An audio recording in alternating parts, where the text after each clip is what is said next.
Hi everyone, welcome to this another session of knowledge sharing.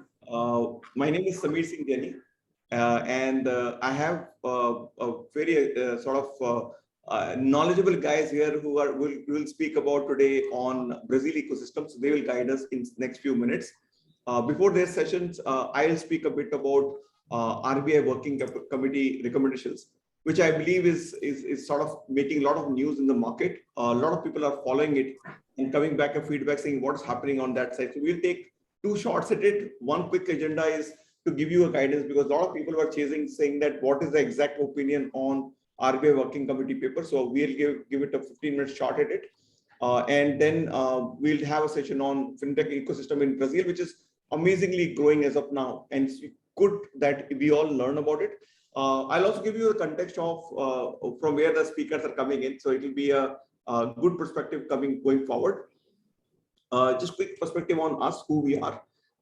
We run this firm called the Digital Fifth. 3 co-founders and a 15-member team, maybe the largest in Asia, running purely on fintech. And we do a lot of work on consulting, tons of work on, and we work with who's who of the market, and we do a lot of partnership in the market, go to market for a lot of entities outside India coming into it. And we do tons of training. In fact, this particular course, which is running executive program, the speakers here are actually participants there and actually guiding us on how the ecosystem works. So it's a collaborative training, not really a one-way or two-way training. It's like everybody learns from each other. It's like a network. So we'll talk about that. And of course, we do a very specific hiring. We sometimes do help in sort of funding and a lot of other things which are unique in the market. So we are basically trying to ensure that on fintech side, we will come to work with us. They have to just work with us for most of the activities. Training side, I think, as I said, we are the largest trainers in the world. So we would have done we've trained maybe 4,000, 5,000 people till now. And we teach in a lot of colleges and we teach in a lot of large corporates as well, large banks as well in the market. And maybe our sort of maybe the biggest course is our executive certification in fintech, open banking, and financial blockchain. This is the course which is starting in February, and actually the current cohort is running right now. The participants of which are going to present. So they had done brilliant work in the session when we are looking at the capstone project, and they are going to give us guidance on what they have learned in the market. So a lot of good content, good knowledge, and better than anything which I would have produced and my team would have produced. That's the quality of work this team has done. So we'll talk about that, and they will take a session on that. Quick view on our executive program as well, which is the current cohort. We have a lot of people which are at senior level and middle level, which are participating in this cohort. And also there are folks from a founders perspective as well. A lot of founders also joining it or would be founders. In terms of the composition of current batch, it's a fair number of guys from banking perspective.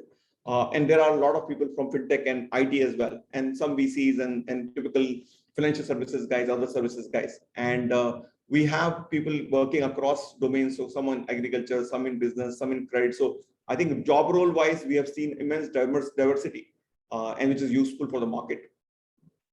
This high level course content, which is we do an overview of fintech, go into deep into base frameworks like India's tech and all, and then go deep into digital payments, digital lending. For example, the current cohort has gone only till digital lending as well. So they've done 3 courses or 3 segments, and they're pretty much amongst maybe topmost guys in the country on that segment. So that's a course content, typically 130 hours, 40 plus mentors commit. And of course, these capstone projects which they do are very powerful and very useful because they drive it and they're building companies, they're building all the ideas which ideally any accelerator anybody will be running. So it's as good as an accelerator from a founder's perspective. It works both sides. It's entrepreneurs as well as entrepreneurs can actually build a lot of knowledge based on that. These are set of some of the speakers who joined us across segments, across different point of time. And these are all who's who of the market. We are talking about top management, board members, CEOs, and of course, MSMEs or SMEs in their SMEs in their business. MSME करते कहता है ये पड़ गया कि MSME बोल दिया. Sorry, so SMEs in the market, right? So they're damn good guys in the market. And of course, so let's do maybe a 5 to 10 minutes touch base on executive program mein, what we were teaching on RBI circular. We'll speak exactly 10 minutes on it. I'm just trying to time myself. so that the team here gets 35 minutes to talk about Brazil market as well.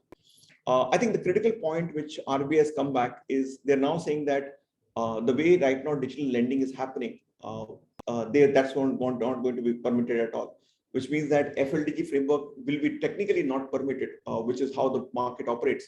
And they're saying digital lending can only be done by balance sheet lenders, right? Which means that anybody who has an NBFC license, they are the only guys who actually can act, or when NBFC license or maybe banking license are the only entities who can lend.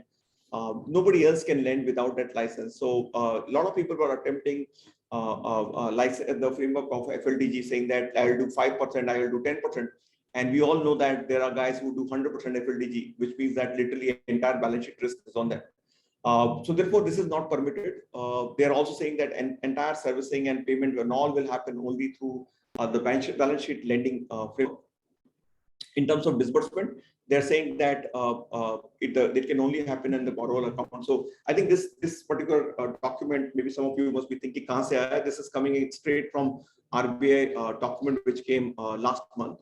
And interestingly, they have also referred our own documents as well while creating it as part of their bibliography. In terms of the bureau check, I think they're saying only can be done by regulated entity. Even this is the same use case, right? From the same case right now as well. They're also saying that these LSPs, as they call LSPs, are basically fintechs in a sense. They are not permitted to charge anything from the customers, which is just not permitted. So therefore, entire revenue has to be made by these these LSPs, which is the fintechs, only from charging to the customer or to the lenders. They can't charge directly to any of the customers directly. They have to charge the lender. So again, fintech cannot do FLDG, fintech cannot do balance sheet lending, fintech can only charge from the lender, not from the customer. This is some summary point coming up. They also cannot be operating out of their own account, saying that money will be posted into one account, I'll manage it. All of that is not permitted. It has to be directly into the customer account, and when the recoveries are done, it's direct to the lender's account. Nobody else is permitted to be in between. They're also saying that there have to be a standardization of agreement. There are a lot of contours within the market.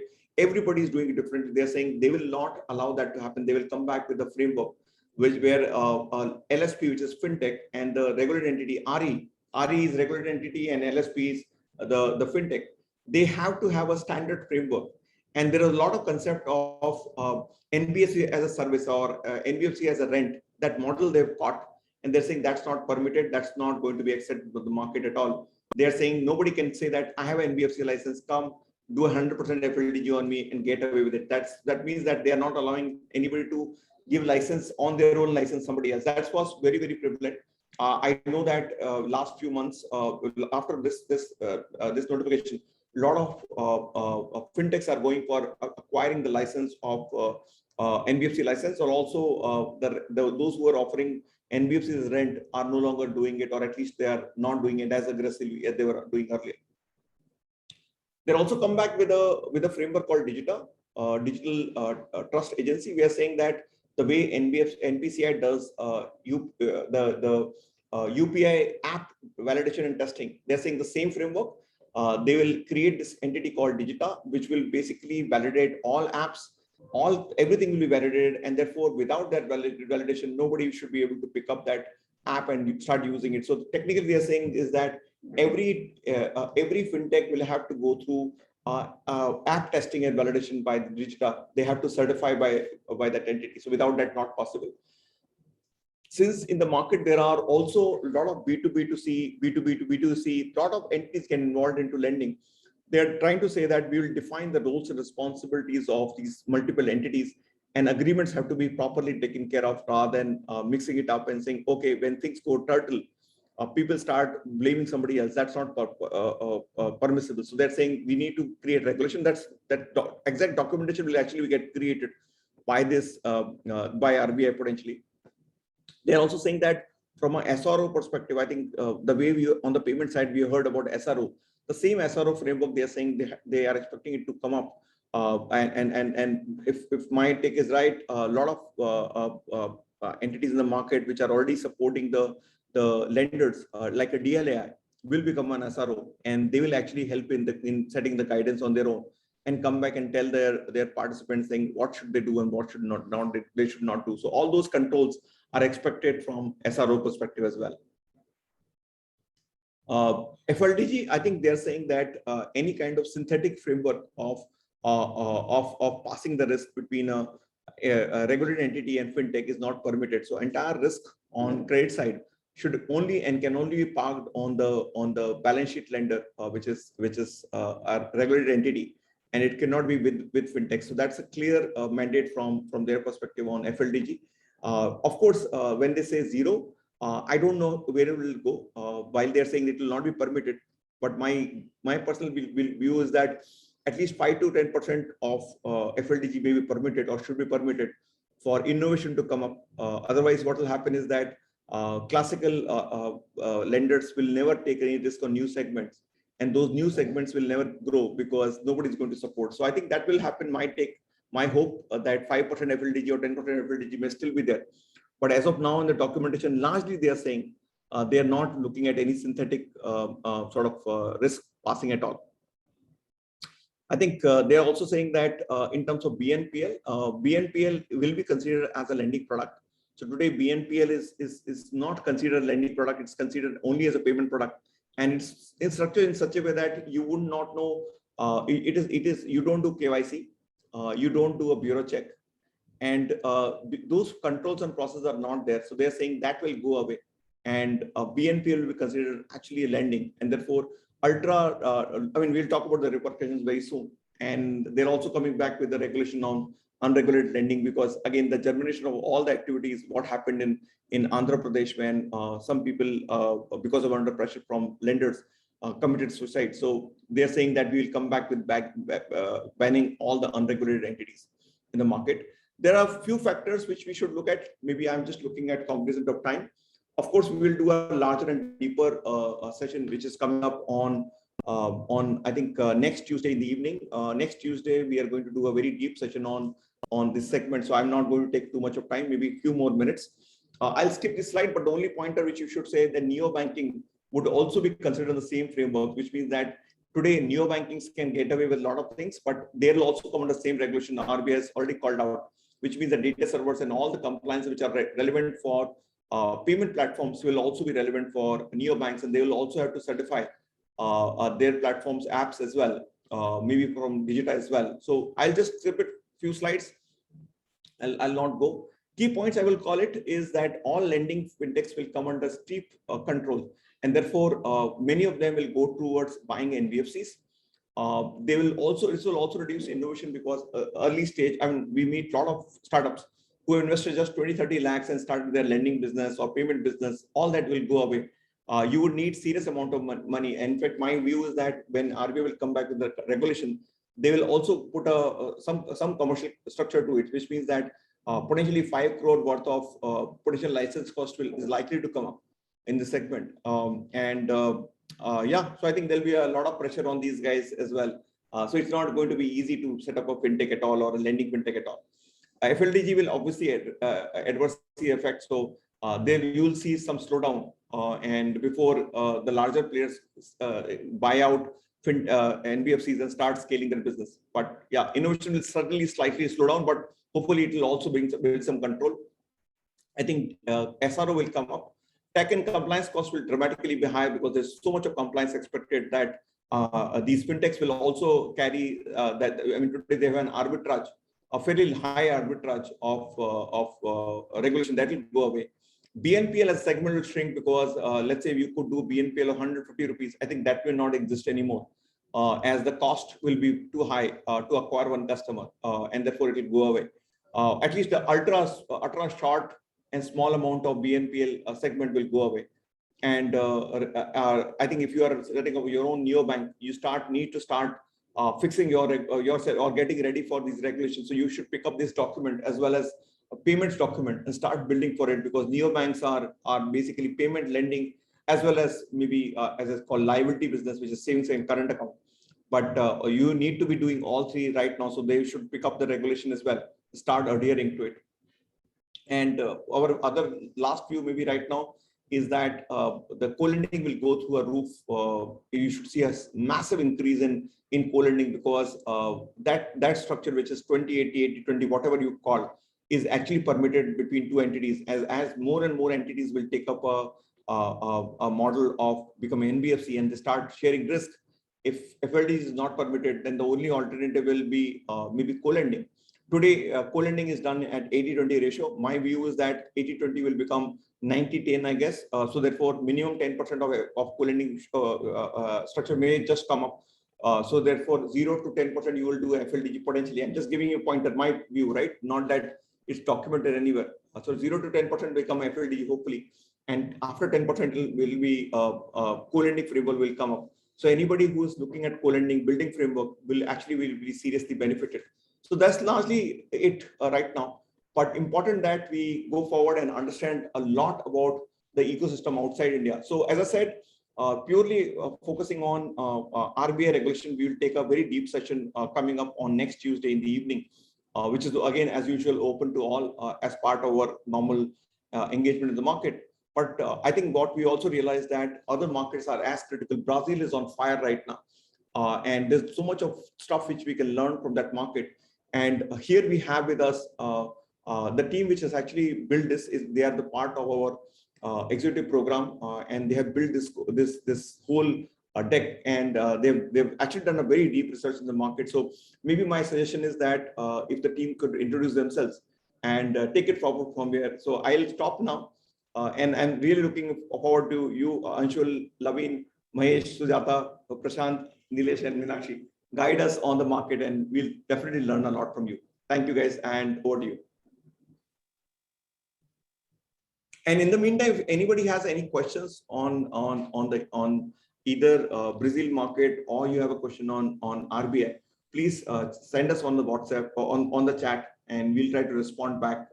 So 35 minutes is the session, and after that there'll be a 10-15 minutes of Q&A. So with this, over to you. Thank you very much, Samir. Thank you so much. Good afternoon, everyone. Welcome to today's presentation, and thank you for taking out time and being here today.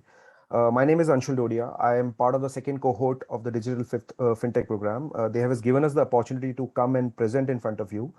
Well, over next 30 to 40 minutes, me and my colleagues will dive into the details of the FinTech ecosystem in Brazil. Please feel free, as Samir said, to drop questions on this session, if any, which we will address in the end. Laveen, if you can take it to the agenda.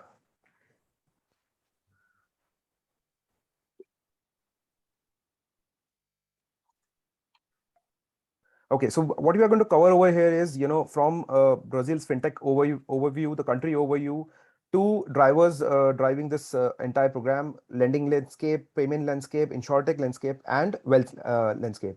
Out of 7 of us, will try to cover as much as possible. We'll give you as much as deep down, information about what's happening in Brazil in the FinTech industry. Let's kick off with the overview of Brazil.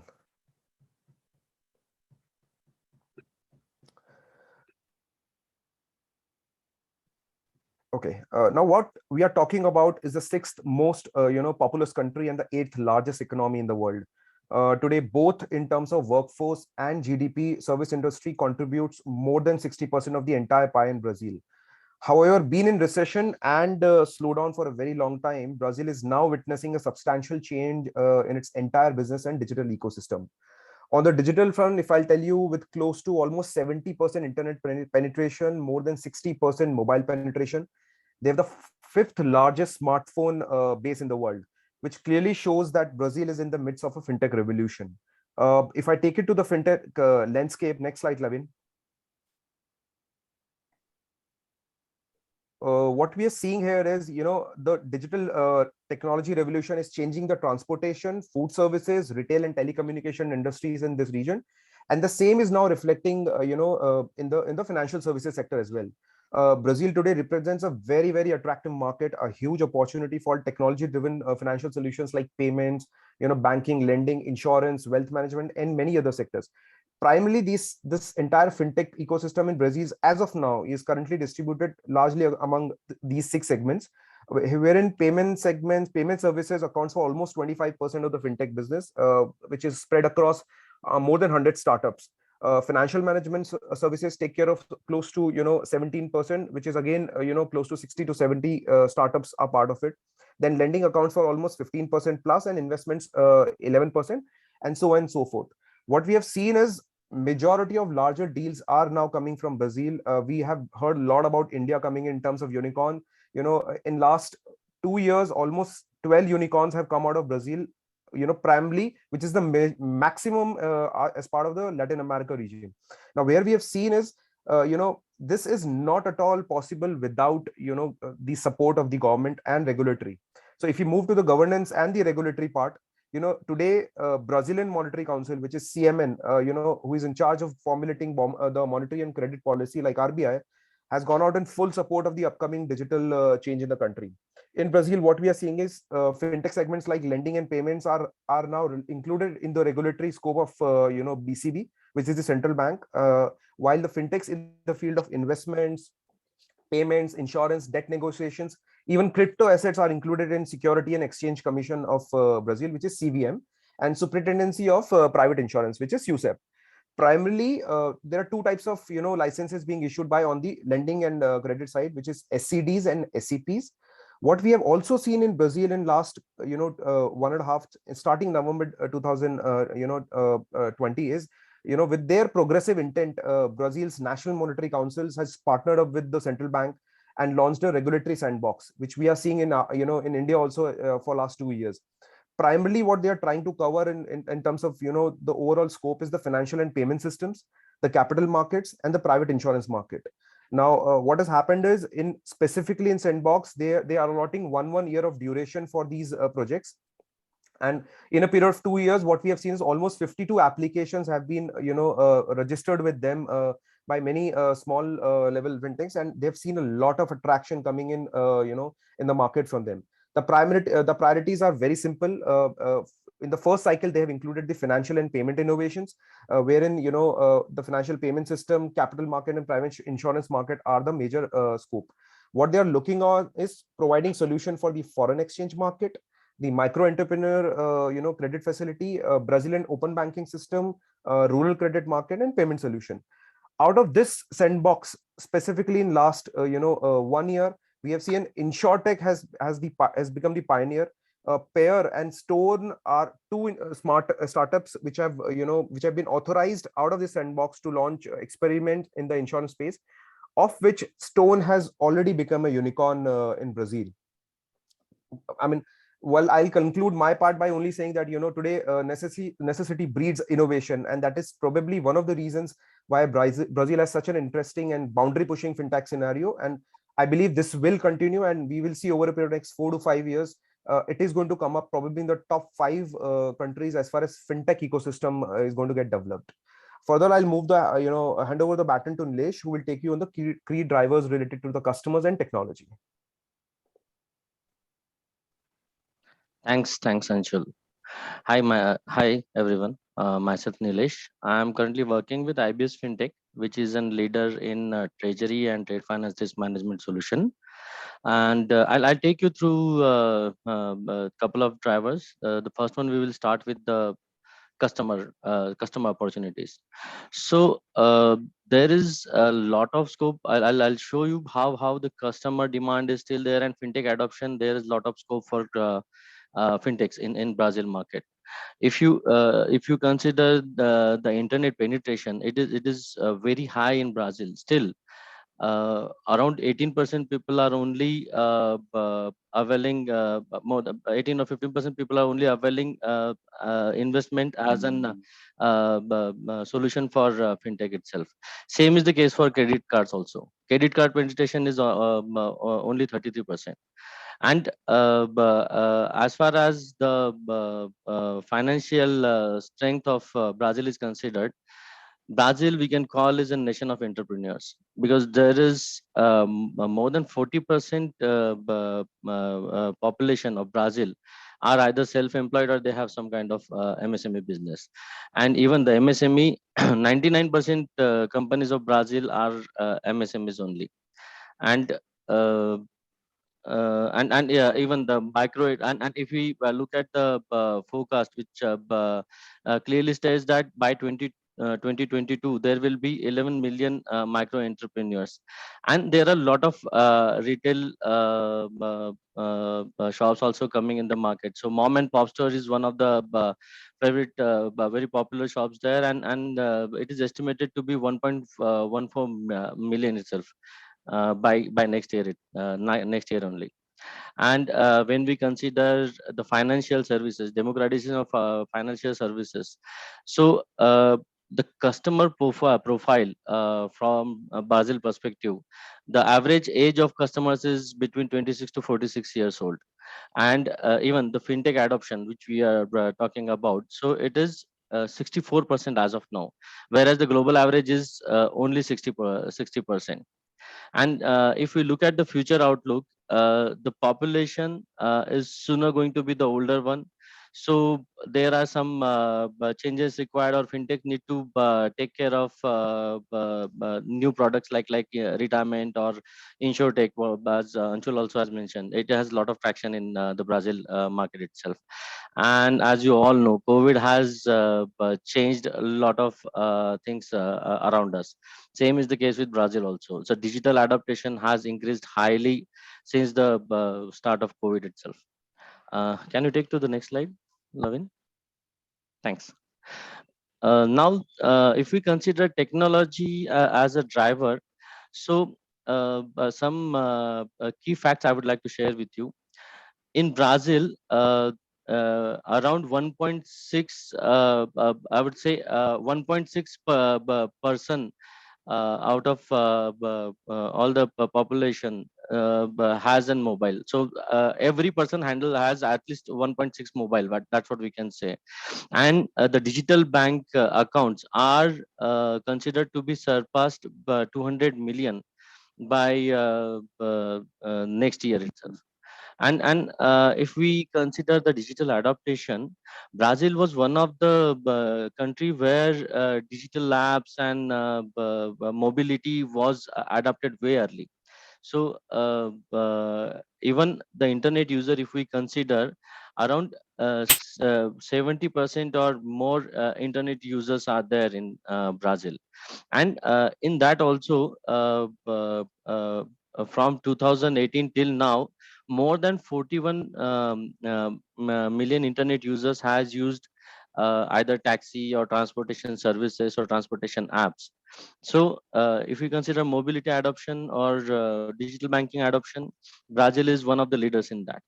And from the technology perspective, blockchain is one of the key development which Brazil is highly adopting. So companies like Bluebank, CLO are encouraging blockchain operations in their product itself.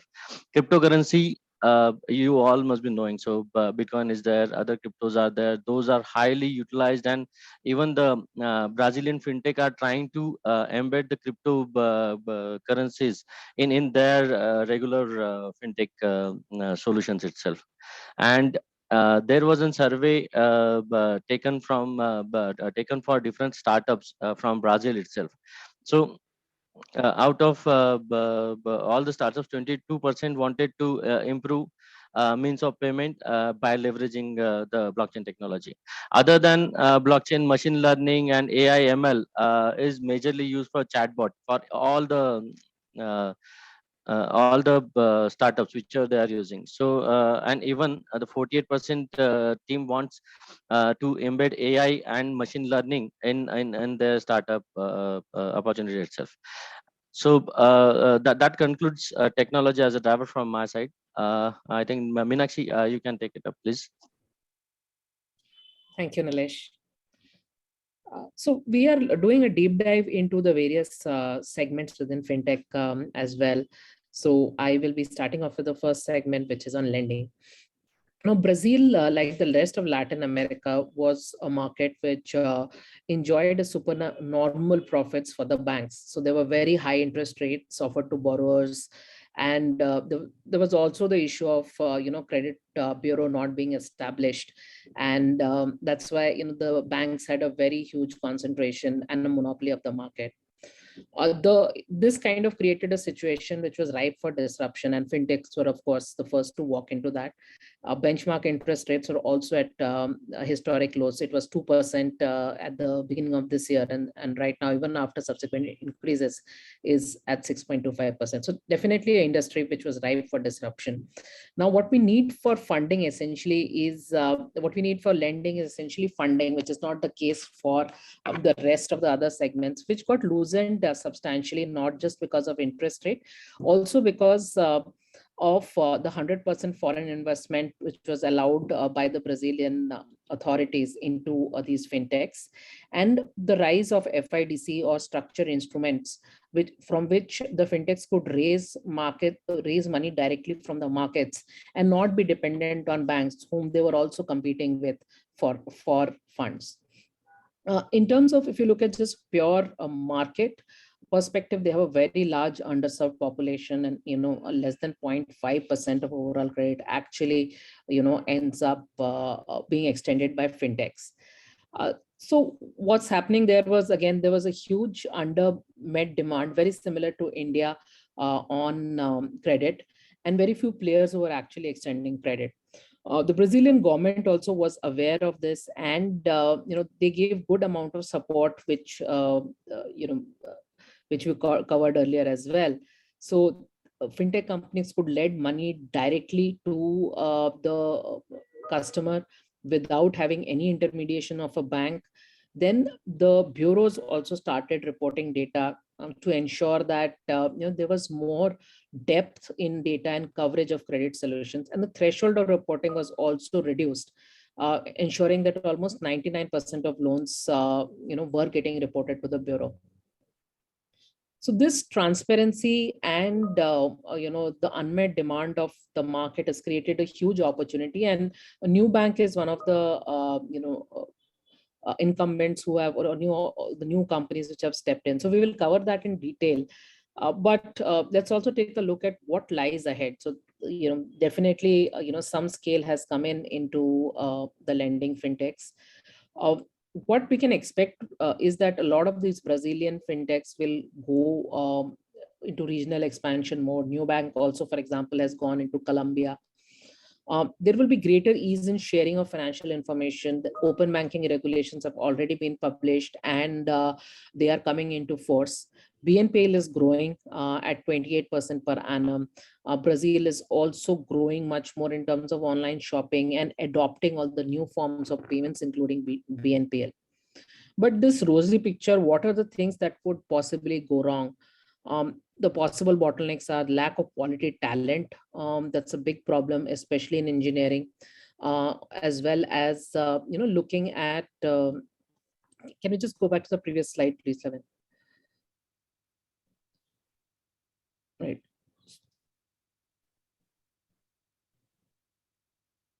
Right. Plus the typical problem of that we have in Latin America, that the economic and political conditions keep on changing and creating a lot of turmoil in the market. Now, what this turmoil does is that foreign capital starts getting squeezed up, and for lending, currently both debt as well as equity is coming from foreign markets. Again, a Latin American problem, high consumer fraud rates, and the fact that Brazil was amongst the hardest hits in terms of COVID. And there was a fair amount of loan deferrals and defaults, which were primarily in the retail and SME lending. So these are factors which we feel could constrain growth in the next 2 to 3 years.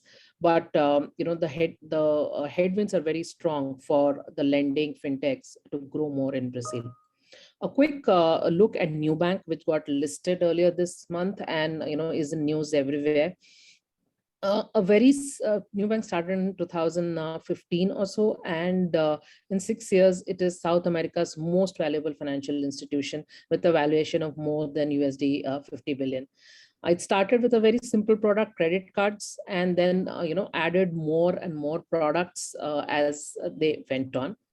Currently, 28% of Brazil population over 15 uses Nubank. You will very rarely see this kind of a domination in financial services anywhere in the world. So how did Nubank do it? Right. So let's just look at a quick 4 points on from the Nubank playbook.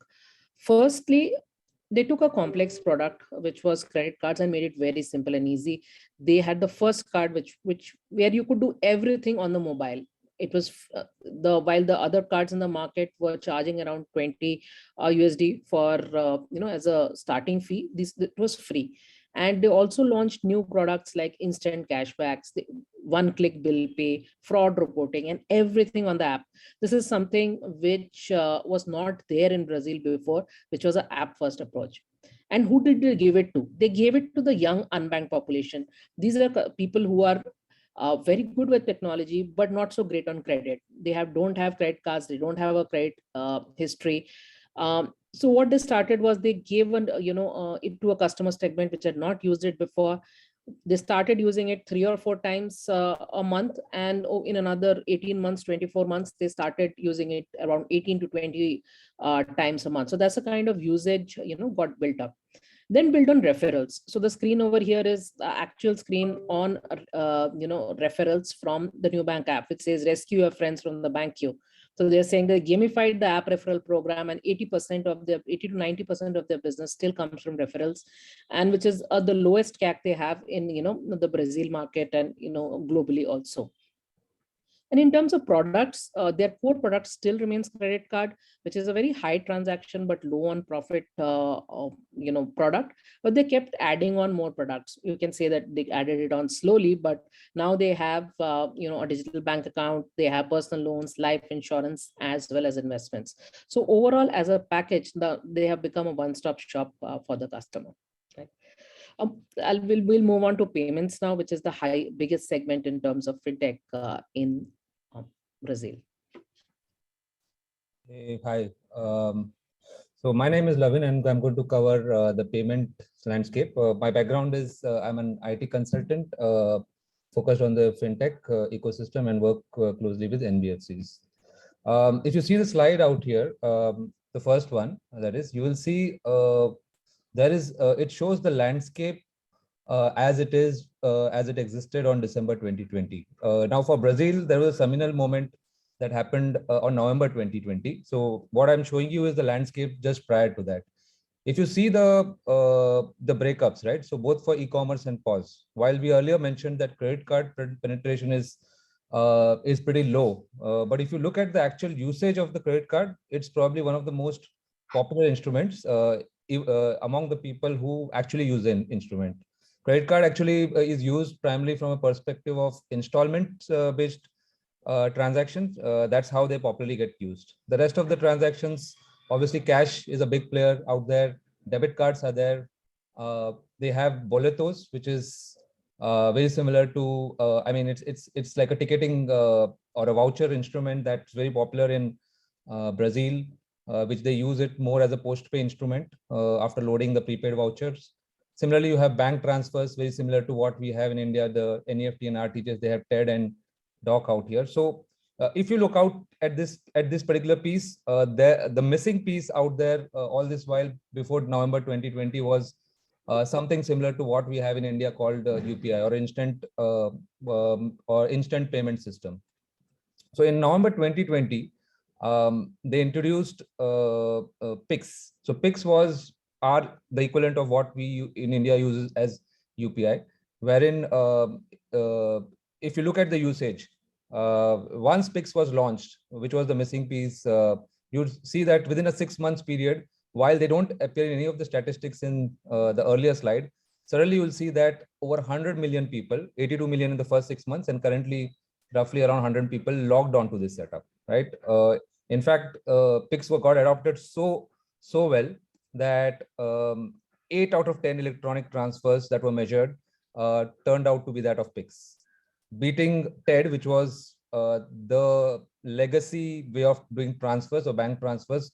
They ended up doing 5x times in terms of the transaction count. Obviously, in terms of transaction value, it was pretty smaller, but from a count perspective, it literally overshadowed the existing electronic transfer systems run by the banks. They almost reached, in fact, they are now over $1 billion USD per day in terms of transaction value. And the impact that eventually happened was it primarily ate into the cash share. Okay, what drove this adoption, right? I mean, obviously, I think everywhere the story is the same, right? COVID, obviously, because people want to look at contactless payments, Pix gave them that option of sending a payment through their phone, frictionless registration. So the registration was pretty seamless. One could register onto the Pix platform, generate a key, and you could start sending money to one and all whoever was registered on the Pix platform.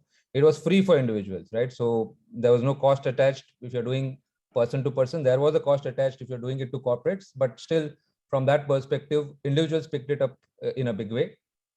It got mandated for the entities. So those fintechs or those banks which had more than 5 lakh active accounts, they were mandated to offer it as part of their service offerings. And the most important part was instant payments, because prior to this, Brazil did not have the facility of instant payments. So these 5 parameters ended up really changing the ecosystem of Brazil in terms of their payment landscape. Very similar to the way probably it's happened for India in terms of UPI. Now, what they have done is they've also started. They also started thinking in terms of the future. So they've looked at Pix Cobranca, which is so while the current flavor of Pix is about instant payment, but Pix Cobranca was about generating a future QR code which could probably have expiry date. So that's one flavor they were looking at. SAC Pix and SAC Troho are in fact as we speak now they're live. Well, I put it as a future flavor. I understand from end of November this is actually gone operational in Brazil, where in SAC Pix you can actually withdraw, transfer via Pix to a ATM or to a merchant, and he can give you cash in return. Similarly, SAC Pro is very similar to that, except that it's also you get cash along with the purchase that you end up doing. So if you have you're buying a good of $30 and you need $20 change, so you can pay $50 to the merchant, he returns you back $20. And similarly, Pix Garantido, which is payments by installment. So like I said, in credit card, the most favored way of them to do transactions is to not do a one-time payment, but break it up into installments. So they wanted the same, they want the same kind of flavor coming into Pix as far as that. So trying to replicate the same behavior which they see in the credit cards. So these are future or almost launched flavors that are coming as far as Pix are concerned. Further, I'll hand it over to Mahesh, who will take you further in terms of the other aspects of the payment landscape. Thanks, Lavin. Good evening, all. Myself, Mahesh Nair. I'm an investment counselor with Bank of Baroda. And as my colleague Lavin told you about the payment landscape, taking it further, I'll just run you through this slide wherein some of the major payment disruptors have been highlighted here. And as Lavin mentioned, I mean, Pix is one of the front forerunner in this space, wherein basically, if you see, Brazil is basically a country with high public debt, and that leads further to high interest rates. Moreover, there is a high bank account maintenance charges and transfer fees. So it's maintaining a bank account, and the transfer fees cost are pretty high. So this kind of digital bank solutions which have been offered, this would be great.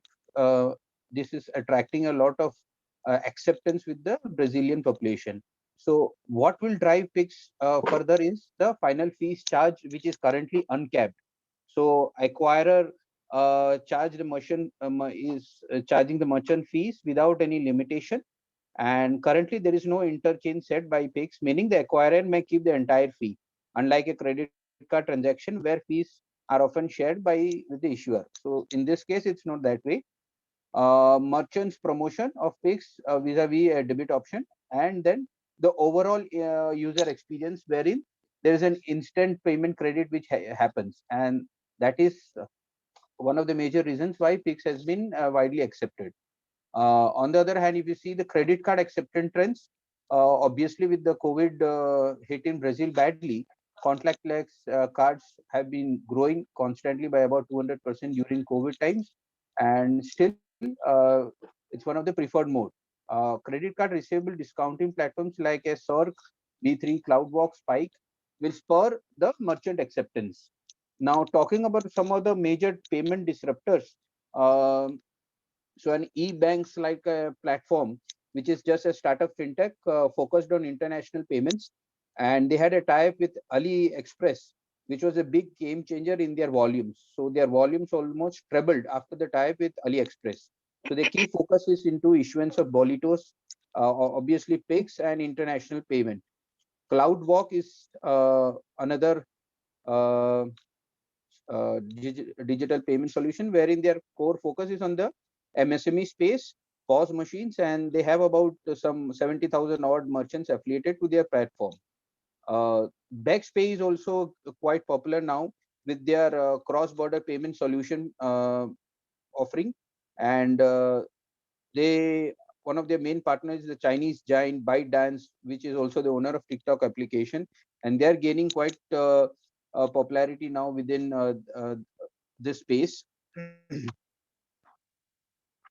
Then obviously this new bank, I think so. My colleague Meenakshi has anyway briefed about it. So new bank is basically the Warren Buffett backed up, and it's in fact one of the largest digital bank worldwide. Then you have PagSeguro. So PagSeguro basically its key focus is into micro merchants and small companies. So right from your street vendors, your saloon operators, all those kind of space is where they are focusing. The parent company is UOL, which is Brazil's largest internet content, and they are providing POS machines along with that mobile POS devices. Neon, on the other hand, is majorly focusing into credit cards, personal loans, and some investment products. So these are some of the major payment disruptors currently operating in that market. Obviously, the front forerunner is PIX, which is, widely accepted today, and something like how UPI is accepted in India, something of that sort. And it's anyways being created by the Brazilian central bank, and the main reason of creating was to get more and more people into the formal space. So I will hand it over further to my colleague. So Lavin, you can flip the slides then. Yeah. Thank you, Mahesh. So good evening, everyone. My name is Prashant Chaudhary, and I work as a business analyst for lending products. So I'll be covering this InsurTech landscape. So talking about Brazil, it is the 15th largest insurance market in the world with a turnover of over 50 billion USD, with annual compounded growth rate of 10%, which accounts for 6.7% of their GDP. Despite that, we have a very low penetration of insurance in that market, with only 25% of auto fleets are insured. Only 14% of homes and 15% of population has insurance. Talking about the market share, out of 160 companies which are working under supervision of SUSEP, which is a regulatory body for insurance in Brazil, 71% of companies are insurance companies, 17% of them are private pension funds, and 12% of them are capitalization plans. Insurance premiums are basically concentrated in 3 lines of businesses over there, which is life, auto, and health. And together they account for 84% of total premium revenues of this market. Key drivers for growth, obviously conducive regulatory environment is there, in which SUSEP has set it up a sandbox, which is allowing innovation in the products which they are launching. Mobile penetration, again, they have approximately 70-75% of mobile penetration, which is also helping the growth of this market. COVID-19 pandemic again has, we know that Brazil is being worst affected by COVID-19, which has contributed in some way to health and life insurance. On the right side, we can see the total InsurTech landscape, which is there in Brazil. So we will talk about a few of these companies in the next slide. So if we can go to the next slide, Levin. Talking about the distribution part, 6% of them are seeking to challenge the traditional business model which we have.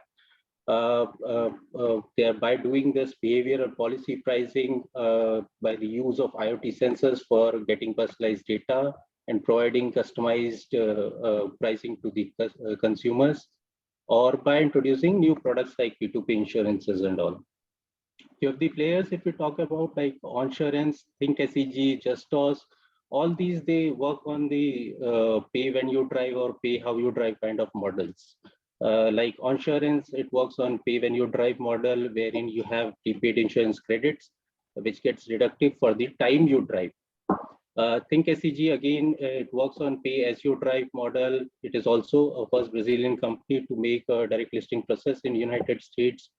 Justos again works on pay how you drive model. It gives a discount on each month based on the previous month's driving quality.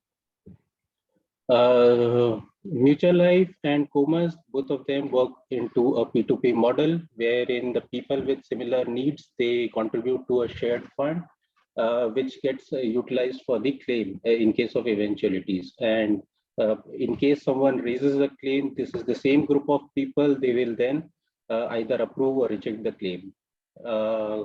Commerce again is first a smartphone insurance company which came up with the cashback in case if you don't use your insurance, and the solution is completely built on the blockchain. The next category is wherein 38% of them are seeking to disrupt the distribution model by either optimizing the operations, use of chatbots to improve the customer experience, providing on-demand insurance, providing coverage personalization. Few of the players, if we talk about, is like Kakao, Peer, Yours. Like Kakao, it is basically using a machine learning to educate their virtual assistant, Anna. Peer, it is the first one in the Brazil to be authorized to operate under SUSEP sandbox. It is a digital insurance distribution platform which pools the similar risk profiles for offering P2P insurances. Yours again, it is offering the personalized hiring of insurance policies. It has over 1,000 possible services combination which are available to users. It basically works on the model of assemble it your way and you'll be priced accordingly. And the next category is 56% of them, which works on the collaborative model. Basically, they are already a part of insurance value chain. One interesting player in this one is Dual, which uses gamification to commercialize financial products. So they have this BIA platform in which they have actually created a island. I mean, they have created a game in which there is an island on which people can go shop for financial products, and they can play games and earn rewards, which they can realize on the vending machines which they have installed across the places in Brazil. So that is the way. Next is possible bottlenecks to growth. One is customer reluctance on getting monitored because all of their data related to driving, health, home, etc. is under continuous monitoring. Second is customers' concern that all this automation isn't simply a Trojan horse for denying their claims, because companies will be having all the more data and supportings to reject the claims and all. So that's it from my side. I'll invite Sujata to cover wealth tech part. Thank you.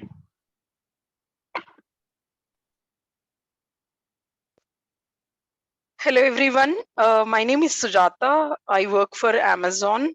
I'll be taking you all through wealth tech in Brazil.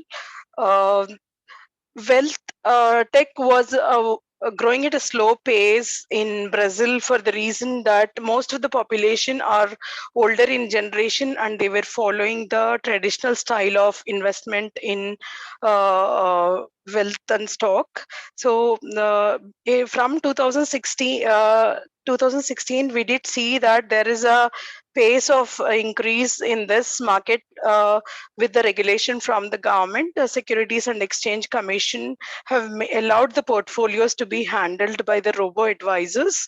So with that, we did see an increased pace over there. However, these robo advisories, they charge very nominal fees to these investors, and with the digitalization and mobile penetration, we could see an increment over there.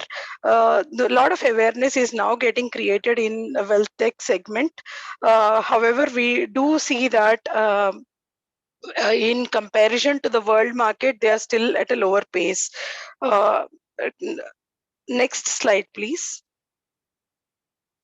So there are two organizations, Easy Invest and Rico, also XP Investments. These organizations, though they started their working towards wealth investment way back in 1960s or so, but the pace of the investment did happen only from 2010 onwards. So now the pioneers in this wealth marketplace in Brazil currently are Magnetis, Verios, Monetas, wherein they are talking more about digitalization.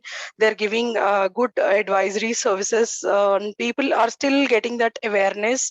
So the market is still growing over there in Brazil.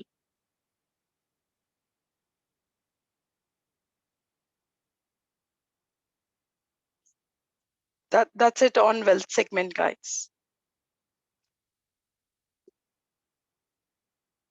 Yeah, thank you.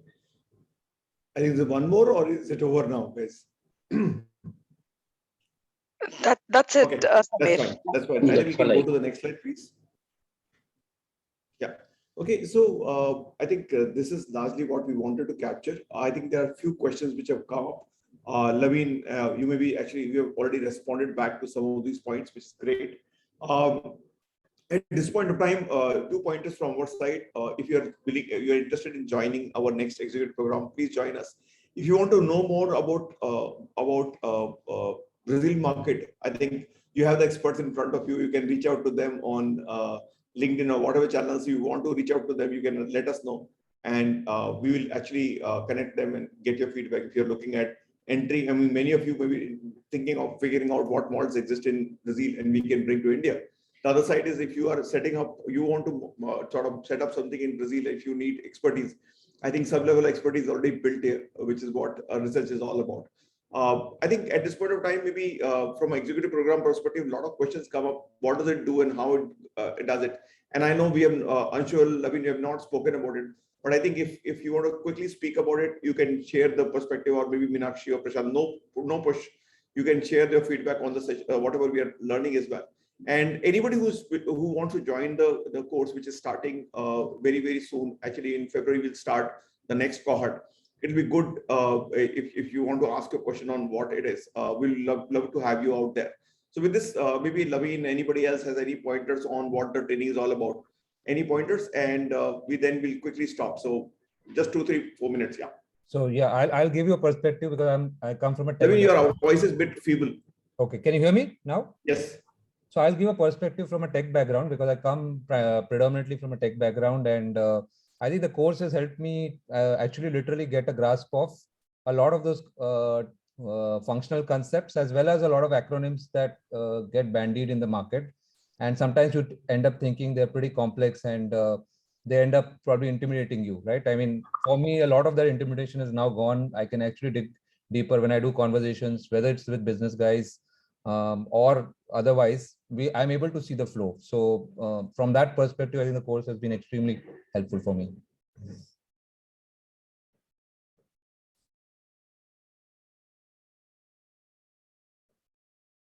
Anybody else? Well, I can add, well, it's been almost 3 months now. A lot of value addition has happened to me.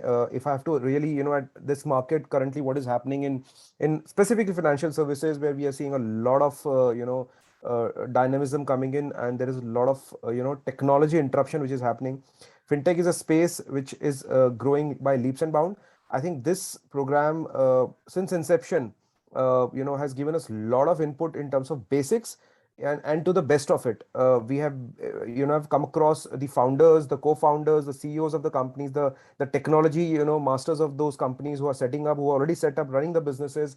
And, you understand and listen from the horse's mouth how to start, set up or run or maybe grow leaps and bound a startup. I think this gives from a theoretical point of view, no, but from a practical perspective, I think you will give a lot of information, if you get into this program. And that is what I have learned in last, this entire course of the program. And I'm expecting, because we still have some time left before the new cohort starts, and I'm really expecting, my knowledge related to fintech or technology in financial services from what it was 2 months back and what it is right now has really, really gone, above par. I would say that. Thank you. Thank you, Anshul. Yeah. Anybody else before we close? And any questions anybody has? Yeah. I think Mahesh, you're asking. Yeah, go ahead. Yeah, so I just wanted to give a feedback. I mean, I am a guy who has been basically into the retail banking space and then into the wealth management space. So basically on this space, my knowledge was quite limited. But after joining this course, I realized that there's a lot of things happening in this space, and uh, great intellectual guys putting their mind, applying their mind into this space, and gamut of things happening in this space. And now today I know a digital consultant who is Samir, I mean, who I can refer also to some of my clients who have been in the past asking me about this. But definitely, I mean, great knowledge uh, which has come across. And I mean, the coming months, I think so the same, uh, there will be much more to learn from this session. Thanks, Mahesh. Thank you. I think this session has been sort of really well done. I think I was just telling my team as well, we couldn't have done as well as you guys have done, and so much of research has gone. So super stuff, guys. Super stuff. Super stuff. Yeah, I think we'll be stop now. And thank you for joining us. I think we'll be coming back with more such knowledge sessions.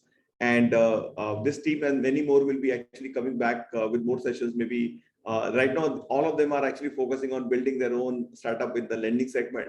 And I'm sure one or two of them will be so good that we'll try to bring it on the next cohort. So looking forward. Thank you, guys. We'll meet back again. Thank you. Thank you, everyone. Thank you. Thank you, Samir. Thank you. Thank you.